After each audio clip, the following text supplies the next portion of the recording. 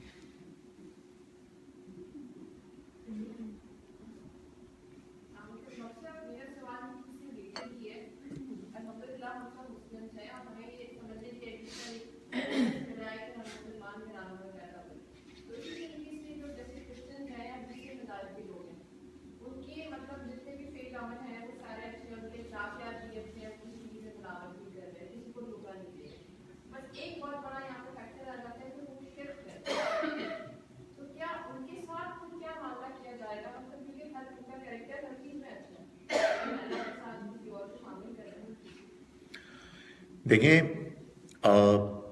کسی کے سزا پانے کے لیے 2 شرائط ضروری ہیں۔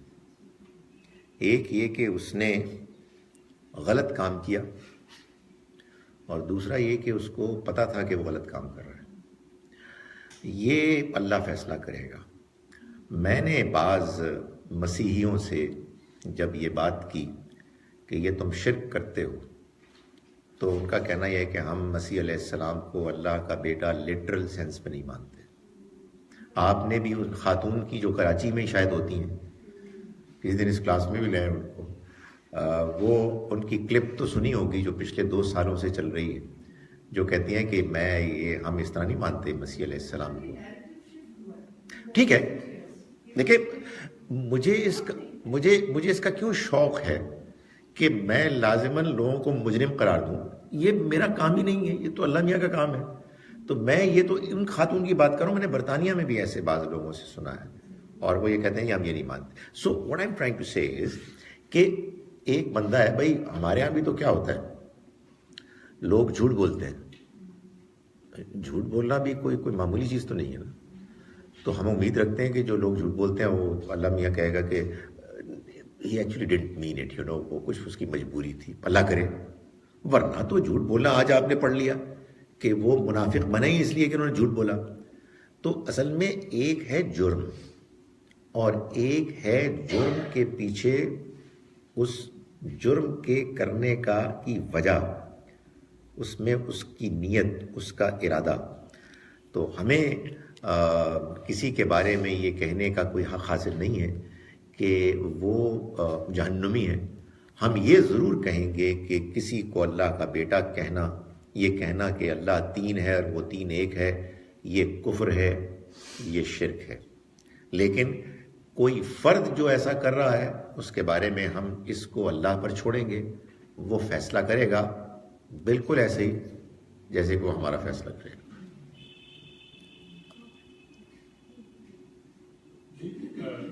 یہ دعائیں مختلف کے بارے میں بتائیے کہ جب قرآن شریف میں خاص طور پر سورہ بقرہ میں آیت 254 میں بہت کلیئرلی لکھا ہوا ہے کہ جو نیک اعمال کرے گا وہ جنت میں جائے گا, جو غلط کام کرے گا وہ دوزخ میں جائے گا. There will be no intercession or bargaining or pleading for anyone. تو پھر ہم دعا مغفرت والدین جو لوگ گزر گئے جو دنیا میں نہیں ان کے لیے کرتے تو اس کا کیا فائدہ ہے؟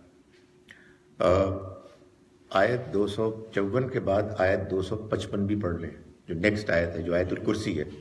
اس میں اللہ تعالیٰ فرماتے ہیں کہ من ذا الذی یشفع عندہ الا باذنہ, کون ہے کہ جو سفارش کر سکے اس کے ہاں سوائے اس کی مرضی کے, سوائے اس کے اذن کے. اسی کو میں نے ایکسپلین کرنے کی کوشش کی کہ اس کی مرضی کا مطلب یہ ہے کہ اللہ تعالیٰ بعض کیسز میں کہ جو مارجنل کیسز تھے, they were not clearly successful in the test that they went through, لیکن کوئی کمپلیٹ فیلیور بھی نہیں تھے. تو اللہ تعالیٰ کی رحمت کا یہ تقاضا ہوگا کہ ان کو بھی گریس مارکس دے کے پاس کر دیا جائے, اور وہ یہ ایسے کرے گا کہ وہ اپنے بعض نیک بندوں کو, پیغمبروں کو اجازت دے گا کہ وہ ان کے لیے جو اس کیٹیگری میں کو بلانگ کرتے ہیں ان کے لیے سفارش کریں یا دعا کریں. آپ فرما رہے ہیں کیوں کریں؟ سچی بات یہ ہے کہ ہمارا آپس کا سب سے خوبصورت رشتہ ہی دعا کا ہے. ہمیں ایک دوسرے کے ساتھ اگر کوئی تعلق ہے تو اس کا اظہار دعا سے ہوتا ہے. مطلب میں اپنے ماں باپ کے لیے دعا نہ کروں جو اللہ کو پیارے ہو گئے, میرے سے آپ اپنی زندگی کا, اپنی شخصیت کا ایک بڑا قیمتی حصہ چھین لیں گے. میں I want to beg to the almighty کہ رب ارحمہما کما ربیانی صغیرہ, تو ان پر اے اللہ تو ان پر رحم فرما جیسا کہ انہوں نے مجھے پالا جب میں چھوٹا تھا. تو یہ میری ضرورت ہے, مجھے یہ تحفہ بھیجنا ہے ان کو.